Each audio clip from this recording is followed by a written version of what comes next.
Assalamualaikum warahmatullahi wabarakatuh. Perkenalkan, nama saya Nopi Mirnawati, calon guru penggerak angkatan 11 dari SDN Cipare, Kecamatan Cikalongwetan, Kabupaten Bandung Barat.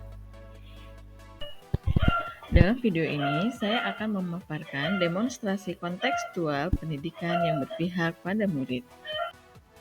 Menurut Ki Hajar Dewantara, tujuan dari pendidikan adalah menuntun segala kodrat yang ada pada anak-anak agar mereka dapat mencapai keselamatan dan kebahagiaan yang setinggi-tingginya, baik sebagai manusia maupun sebagai anggota masyarakat yang mampu berdiri di atas kekuatan sendiri.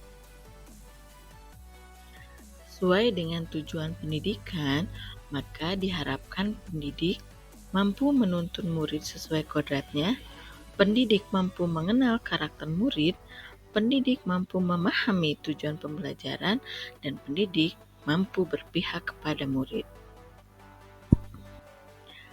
Ketika pendidik sudah menguasai 4 kemampuan yang telah disebutkan, maka diharapkan mampu menciptakan murid yang 1. Memiliki kemampuan di bidang pengetahuan, 2. Memiliki budi pekerti yang luhur.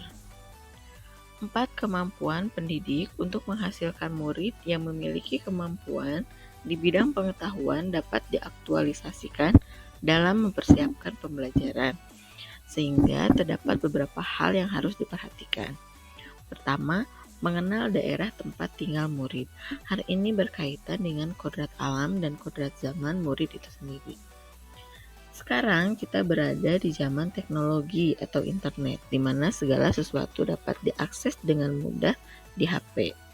Namun, jika di daerah asal murid tersebut sulit mendapatkan jaringan internet, maka sebaiknya pembelajaran dilakukan tanpa menggunakan jaringan internet.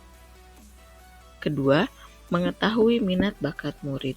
Dengan mengetahui minat bakat murid, maka pendidik dapat mengetahui kesukaan atau ketertarikan murid itu sendiri, sehingga mempermudah pendidik untuk mengenal karakter murid. Ketiga, menganalisis gaya belajar murid.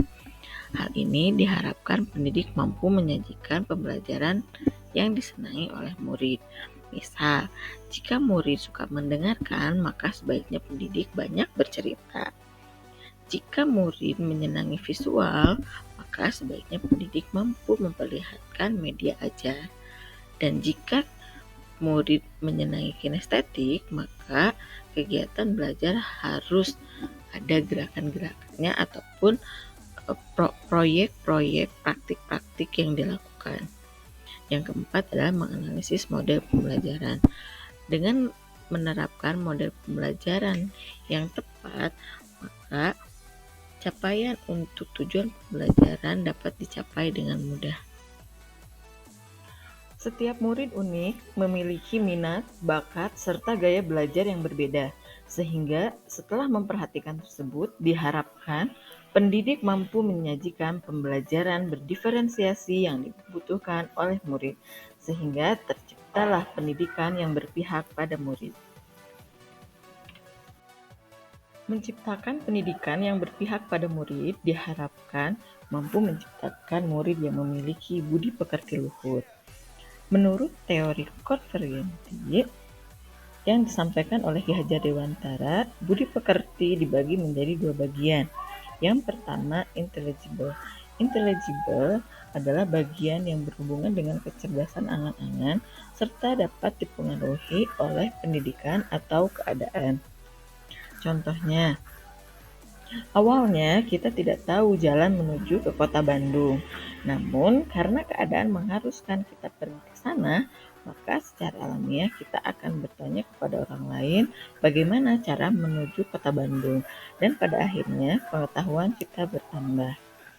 Bagian yang kedua adalah bagian biologis, di mana bagian ini tidak dapat berubah, di mana bagian ini berisi mengenai perasaan-perasaan. Misalnya, rasa takut, malu, pemberani, riang, dan lain sebagainya. Namun, perasaan-perasaan tersebut ada yang nampak dan ada yang tidak tampak. Misalnya, saya adalah orang yang penakut. Tapi ketika diberikan pendidikan yang bagus, bagaimana cara mengelola rasa takut, bagaimana kita menghadapi ketakutan tersebut, maka rasa takut tersebut akan mulai luntur. Bukan rasa takut tersebut berubah menjadi pemberani, namun rasa takut menjadi tidak nampak pada diri saya. Budi pekerti merupakan perpaduan atau keselarasan antara cipta, kognitif, karsa, afektif, sehingga menciptakan karya atau psikomotor. Dalam mengaktualisasikan keselarasan tersebut, di sekolah kami dilakukan program pembiasaan dan ekstrakurikuler, di mana dengan diadanya kegiatan pembiasaan tersebut mampu menciptakan murid yang memiliki jasmani yang sehat, mengenal nilai-nilai kemanusiaan berdasarkan agama yang dianut, sehingga murid mampu beradaptasi dengan keadaan yang dialami tanpa menghilangkan nilai-nilai kemanusiaan. Kegiatan pembiasaan yang dilakukan yaitu literasi, sholat duha, senam bersama, dan kegiatan ekstrakurikuler yaitu pramuka dan pencaksilat. Untuk menciptakan pendidikan yang berpihak pada murid tentu tidak terlepas dari tantangan yang dihadapi. Tantangan yang saya hadapi diantaranya satu, kurangnya kesadaran murid terhadap manfaat dari program yang dilakukan di sekolah. Kedua, konsistensi dalam melaksanakan kegiatan.